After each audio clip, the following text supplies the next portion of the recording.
October baseball is where legends aren't just remembered, they're made. For the Chicago White Sox, 2005 wasn't just a season, it was destiny. Game 3 of the 2005 World Series, 14 innings, every pitch heavier than the last. And then, a name not everyone expected. Geoff Blum stepped into the box. One swing, one moment, one line drive into history. A home run that didn't just win a game, it helped define a championship. But behind that moment is a career built on resilience, adaptability, and a love for the game that started long before the spotlight. Welcome to Plot Twist Radio, the show where creativity, storytelling, and the unpredictable path of the creative life all collide. I'm your host, Erin Egnatz.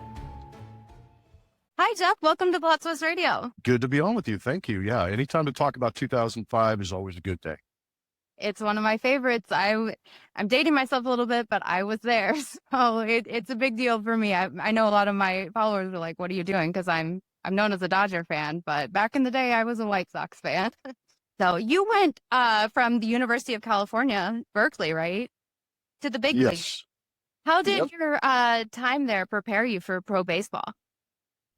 I was very, very fortunate because in high school, I had a little bit of a growth spurt. I always knew I was athletic, played a lot of sports as a kid, but had a little bit of a growth spurt going into my high school career and kind of dialed it down to basketball and baseball. But I think once I got to about 6'3", 6'4", I knew that was going to be the max height I was going to get. So basketball kind of went by the wayside. I said, I'm going to play some baseball. And it wasn't until my junior year that I actually realized that I might have an opportunity to play past high school. And I started to get recruited. Scouts, MLB scouts started to show up at games, but I was never a guy that had that put on a lot of weight as a young athlete. I was about 6 foot. Like if you look at my license, I was 6'3", about 160 pounds, and that's not very big. As far as competing on an everyday basis. So going to school was the best thing for me. And what it did for me was it taught me how to live on my own. It taught me how to be a student athlete, time management, being self-motivated. And then it also taught me to compete at a very high level. It was a great situation for me. Going to school is probably the best thing that ever happened. That's great. So your high school actually retired your number. What did that moment mean to you personally? It's amazing. It means a lot. And I literally, and this came up in the ceremony when they did retire the numbers, that I pulled my head coach off to the side and I said, hey man, I'm going to make it to the big leagues. You're going to retire my number someday. And it took a little while to get that done, but it was kind of fun to see, everything come to fruition. And it was a lot of fun to share that with people out there at Chino High School. And I think to this day, I'm not sure, but I think to this day, that might be the only number that's been retired athletically at Chino High School. So it was a great honor. It's a lot of fun, and it's always good to be able to use that in conversations that I might not be winning. Absolutely, because you know what? I'm from Crown Point, Indiana, and we had Dan Plesac, who was a former pitcher, and I'm telling you, he is still a living legend in Crown Point, Indiana. His number is retired. Maybe a lot of people don't remember him from the MLB, but I'm going to tell you, he is a superstar in Crown Point, Indiana. So that's a big deal. High school numbers being retired is a huge deal. Yeah, no, I really enjoyed that. It's, everybody has really good friends from high school, but to actually be honored in that way and kind of be hanging up there and giving hope maybe to some other young athlete that someday they can have their number hung up there. Absolutely. So when the big leagues came calling, what was that like for you? It was crazy because I got drafted in 1994, moved through the minor leagues at a pretty good rate until I kind of stalled out, maybe my third or fourth year in AAA, had an injury, was battling back from that. And in 1999, I actually was speaking to counselors at Berkeley about going back and trying to complete my school, my education, and get my degree and move on into, the workforce and figure out what was going to go on. And lo and behold, that season in 1999, I made a couple of swing adjustments and I started to drive the ball a little bit more, hit some home runs, and got invited to big league camp. And the recognition was there. And then August 9th of 1999, an injury at the big league level opened up a door for me to go in there and play. And I got, at the end of 99, I got 60 games, I think, in the big leagues, and the rest is history. And it was amazing. Even if that was the only time I had to play in the big leagues, I was pretty happy that I got that opportunity. So how did you played for several teams? We mentioned the White Sox and of course the Astros. How did you adapt so well to the changing environments? That's actually a really good question. I'm not sure, how that's developed. There's always going to be an overarching theme of, I want to compete at this level. I want to play at this level. How do I maintain it? And unfortunately and unfortunately for me, it was a lot of adaptability. My first year in the big leagues, I played primarily shortstop, and then I turned into a utility guy. And I think that adaptability on the field did me a lot of good in the clubhouse too, and allowed me the opportunity to mix into a lot of different clubhouses. I was never the superstar. I was never the big money guy on a ball club. And I always had to be the guy that was willing to take on the role of being a utility guy, being in that support group. And I think that's what allowed me to move from clubhouse to clubhouse, was that lack of ego and being willing to kind of push in the same direction as all the other 24 guys in that clubhouse. And it made it very appealing. And, being traded 3 times, that's not something you choose to do, but it's also nice knowing that another team is choosing to put you on their team. So that's kind of encouraging. But at the same time, you get fired a couple times and you're searching for jobs and you got to move into a new clubhouse and you got to impress a whole new group of people. It's always kind of interesting. Yeah, I can imagine.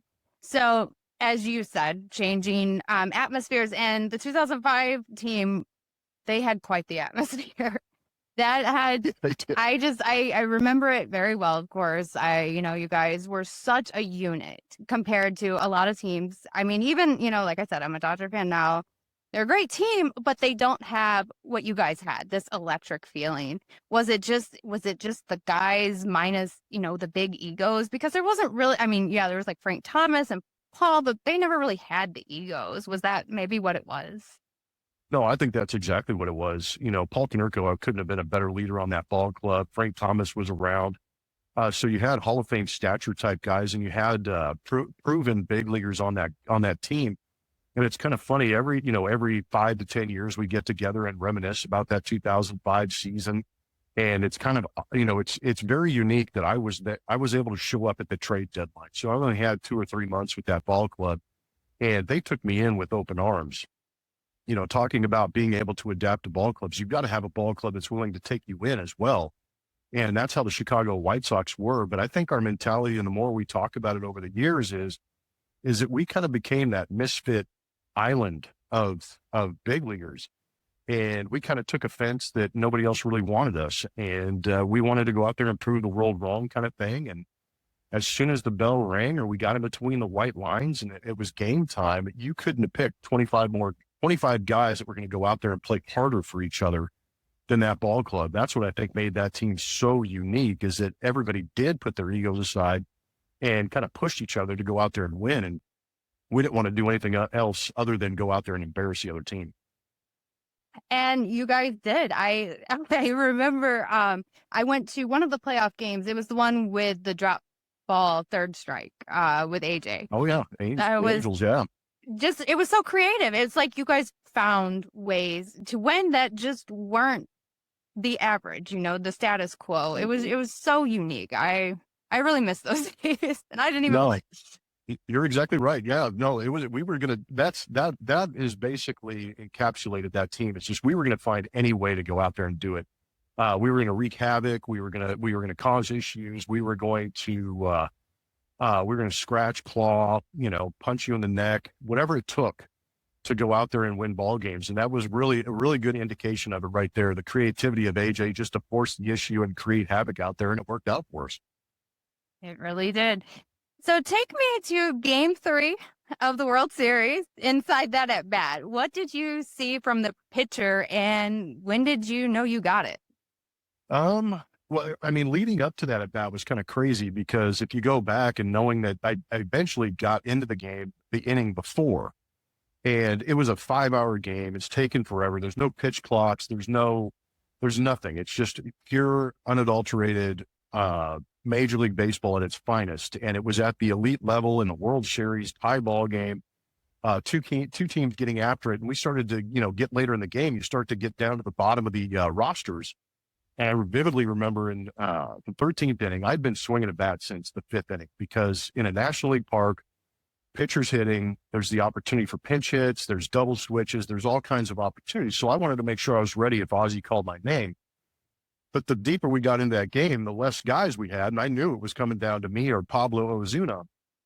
And Ozzie pulled us off to the side and said, Pablo, if Iguchi makes the last out, you're going to double switch into second base. Blummer, if it gets to the pitcher spot, which I think was maybe fifth or sixth that inning, you're going to pinch hit. And I said, okay, you got it. Iguchi makes the last out. He strikes out, and he comes back into the dugout. Ozzie Guillen looks at me, looks at Pablo, looks at me, looks back at Pablo, and then looks at me and goes, you're going to second base. And I was like, what? I'm like, I don't even know where that glove is. So it kind of surprised me and shocked me. And I went searching, took off all my elbow pads, my batting gloves, and found my glove, ran out to second base. I think I caught a pop fly. We get out of the inning, and I'm hitting third in the top of the 14th inning. Now, in front of me is the World Series MVP, Jermaine Dye, what could have been the co-MVP, and Paul Konerko, and I'm hitting third. So in my mind, I'm going MVP, All-Star, then me. And I'm going, okay, I'm gonna bunt, I'm gonna move them over, I'm gonna do something productive to put them in scoring position and give somebody else the opportunity to win. And as it happened, Jermaine Dye gets another base hit. He's on first base. I'm standing in the on-deck circle, and in my mind, I'm going, oh, dear God, Paul Konerko is going to get on first base. It's going to be first and second, nobody out. I'm going to dig in, look at Joey Cora down at third base. He's going to give me the bunt sign. And I was like, oh, no, I can't remember the last time I bunted. And I wasn't too ecstatic about that situation because of the magnitude of the situation. And I'm on deck watching how things unfold, and Paul Konerko hits a rocket to third base. Morgan Ensberg makes a great backhanded play, throws it to this guy. They turn the double play. And as crazy as this sounds, I was probably the happiest guy in the ballpark because it took the bunt off the situation for me. So I was like, whew, I can go up, have it at bat, and we'll see what happens. And with 2 outs, I dug in, and Ozzie gave us a pretty good scouting report, with Ezekiel Estacio said sinker slider.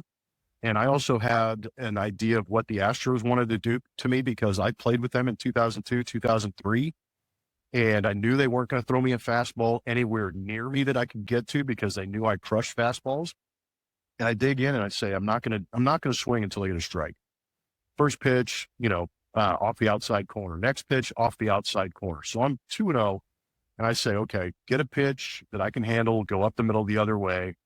And if you watch the replay, Ezekiel Estacio pulls that fastball to the down and in corner. And I probably the hardest ball I've ever hit in my life. That was right in my go zone. I dropped the barrel, got all of it. And to be brutally honest, I knew I got it good, but I didn't know if I got it good enough or high enough to get it out of the ballpark. So my first 2 steps, if you watch the replay, I put my head down and I'm trucking. I'm like, get to second base. And I put my head down, I look up, and the next thing I see is Tim Raines, both arms in the air, jumping. And that's when I kind of realized that the ball got out of the ballpark. And to this day, I still do not remember touching any of the bases until I got to home plate. That's epic. Did you realize right away how historic that home run would be for the White Sox, or did it hit later?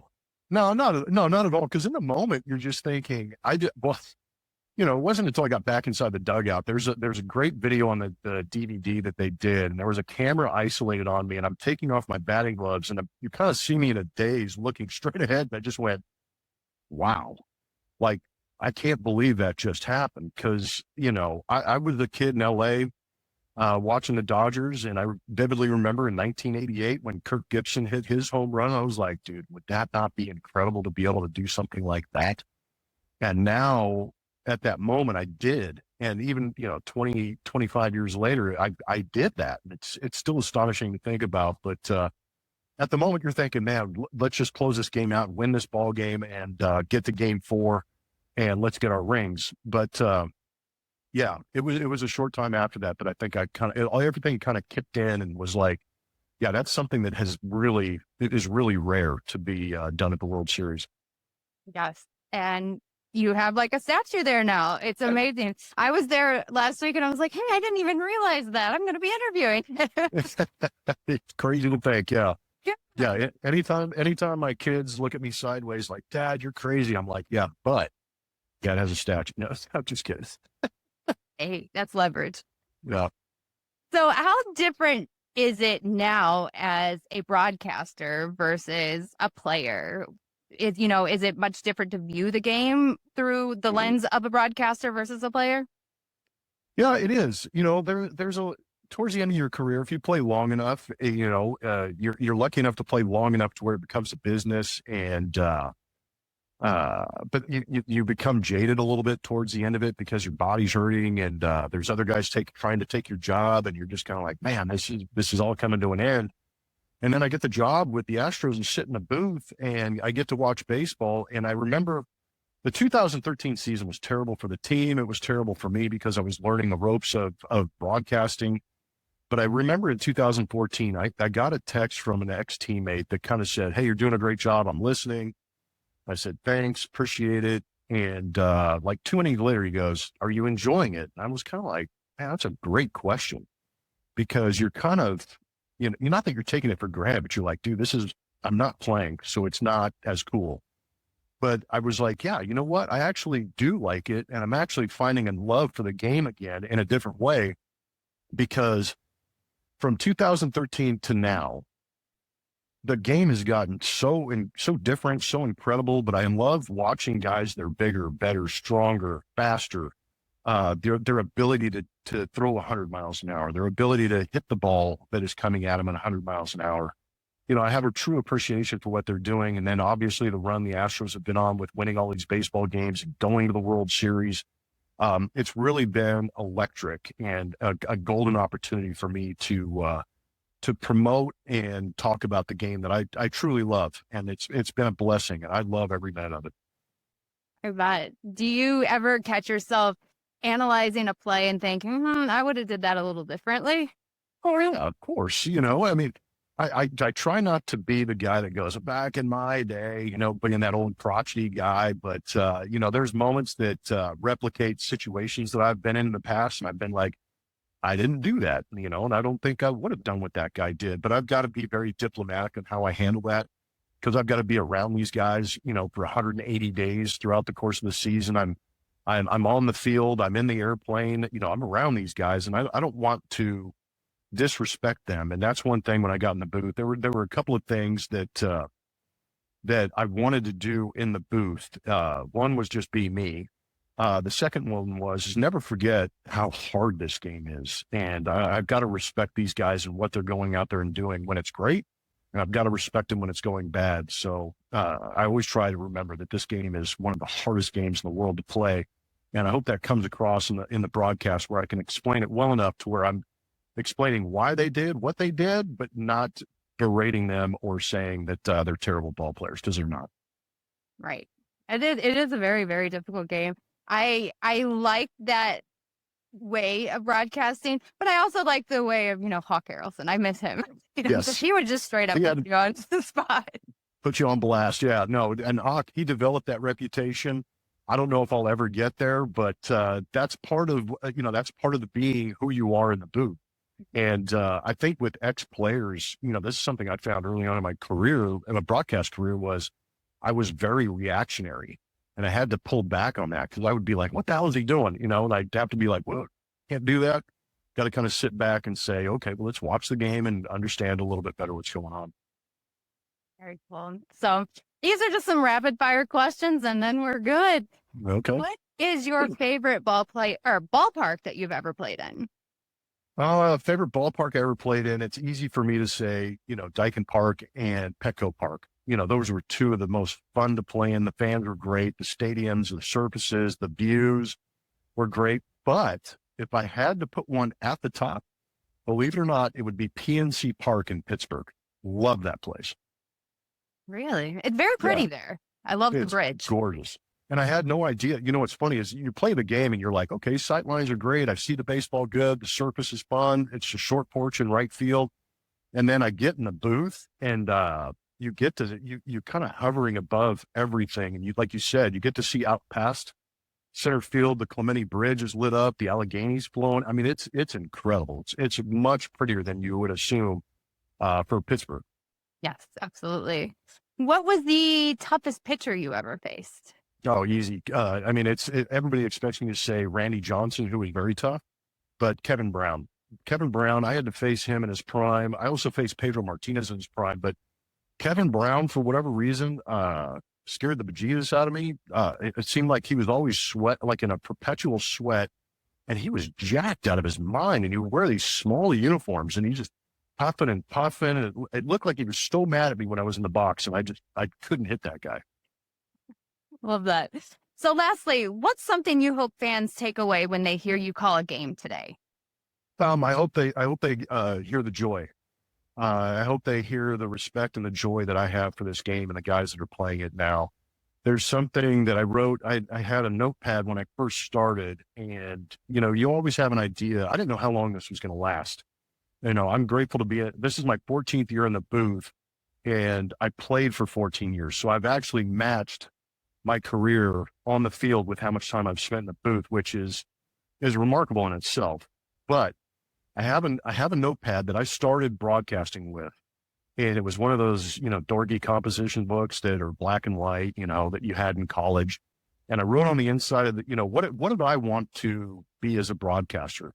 And I said I wanted to speak to that 12-year-old athlete, whether it be male, female, football player, basketball, lacrosse, whatever sport it was. I wanted them to be encouraged at a 12-year-old level to be able to go out there and compete, dream, and enjoy the game. But I also it also encouraged me to be able to speak about the game at their level, which is something I try and do on a daily basis. Because this baseball game is analytic, it's launch angles, it's spin rates, and it can get kind of confusing at times. But trying to break that down for the 12-year-old athlete, I want them to be inspired to go play the game. That's something I hope I get out of every broadcast. Love that. Well, Geoff, thank you so much. It's been great. No, yeah, thank you. I appreciate you putting up with me for a little while. Some moments stay with you long after the final out.